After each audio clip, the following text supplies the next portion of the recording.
After Covid చాలా మంది brain లో తేడా వచ్చింది. ఇప్పుడు ఏ మాత్రం సమయం దొరికినా ఎంజాయ్ని కోరుకుంటున్నారు. వారమంతా పనిచేసి వీకెండ్ లో చిల్ అవుదామనుకున్న వారు కొందరైతే ఏడాదికి ఒక దేశంలో టూర్ చేయటం మరికొందరికి సరదా. అలా ఫుల్ మజా కావాలనుకునే వారంతా ఆ నగరానికి వెళ్ళిపోతారు. అక్కడ ఉండే ఫన్ ఈ భూమిపై మరెక్కడా ఉండదు అని అంటారు. ఎంజాయ్కి మారుపేరు ఆ నగరం. కానీ కొన్నేళ్ల క్రితం అది ఓ ఏడారి ప్రాంతం.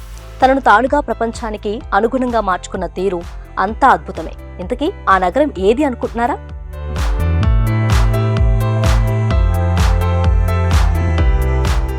అమెరికాలోని లాస్ వేగస్ ఎప్పుడూ జిగేల్ మనిపించే లైట్లతో కట్టిపడేస్తుంది.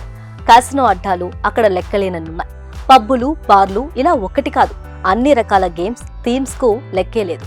1900 సంవత్సరానికి ముందు లాస్ వేగస్ మనుషులు లేని ఎడారి ప్రాంతం. చిన్న రైల్వే స్టేషన్ మాత్రమే ఉండేది. ఎండలు మండే నేల, దూరంగా కనిపించే కొండలు తప్ప అక్కడ ఏమీ ఉండేది కాదు. కానీ కాలచక్రం తిరిగే కొద్దీ భూప్రపంచంలో అత్యంత ప్రముఖ నగరాల్లో ఒకటిగా మారింది.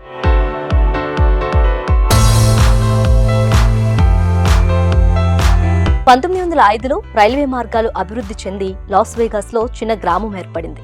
1931లో ఒక నిర్ణయం ఈ నగర భవిష్యత్తును పూర్తిగా మార్చేసింది. నెవాడా రాష్ట్రం పేకాటను చట్టబద్ధం చేసింది. అప్పటి వరకు అది చట్టవిరుద్ధం. ఆ అనుమతితో నెవాడాలో ఓ కొత్త తెర తెరిచింది. ఆ సమయంలో అమెరికాలో ఆర్థిక మాంద్యం ఉండడంతో ప్రజలు డబ్బు సంపాదించే మార్గాల కోసం లాస్ వేగాస్ వైపు చూశారు. నెవాడాలో భాగమైన లాస్ వేగాస్ సరికొత్తగా రూపాంతరం చెందింది.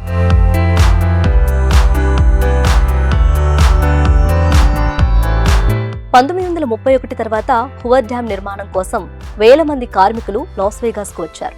వారు వినోద ప్రదేశాలను కోరుకున్నారు.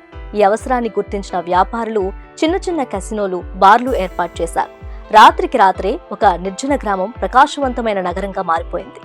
అది క్రమక్రమంగా అభివృద్ధి చెందటం మొదలైంది.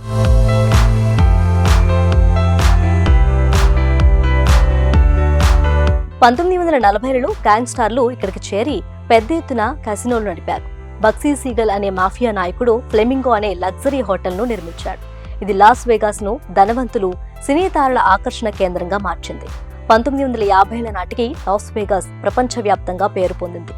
ప్రముఖ హోటళ్లు, కెసినోలు అక్కడికి వచ్చేశాయి. లక్షల మంది పర్యాటకులు గేమింగ్, ఎంటర్టైన్మెంట్ కోసం ఈ నగరానికి తరలి వచ్చారు.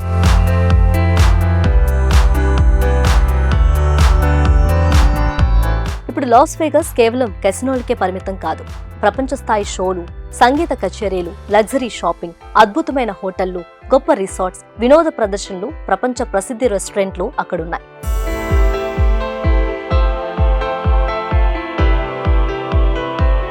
ఏటా కోట్ల మంది ఇక్కడికి వస్తారు. ఈ నగరంలో నీటి కొరత ఉన్నా డబ్బు వెల్లువలా ప్రవహిస్తుంది. మరో ప్రత్యేకత కూడా ఉంది. ఇక్కడ ఆన్ ది స్పాట్ పెళ్లిళ్లు జరుగుతాయి. అన్ని ఏర్పాట్లు ఉంటాయి. వధువర్లు దండలు మార్చుకోవటమే ఆలస్యం. ఎడారి మధ్యలో ఒక చిన్న ఊరు ఎలా ఇంత పెద్ద నగరంగా మారిందో ఆలోచిస్తే ఆశ్చర్యం కలుగుతుంది. ఇది డబ్బు, ఆలోచనలు, అవకాశాలు కలయికతో సాధ్యమైన అద్భుతం.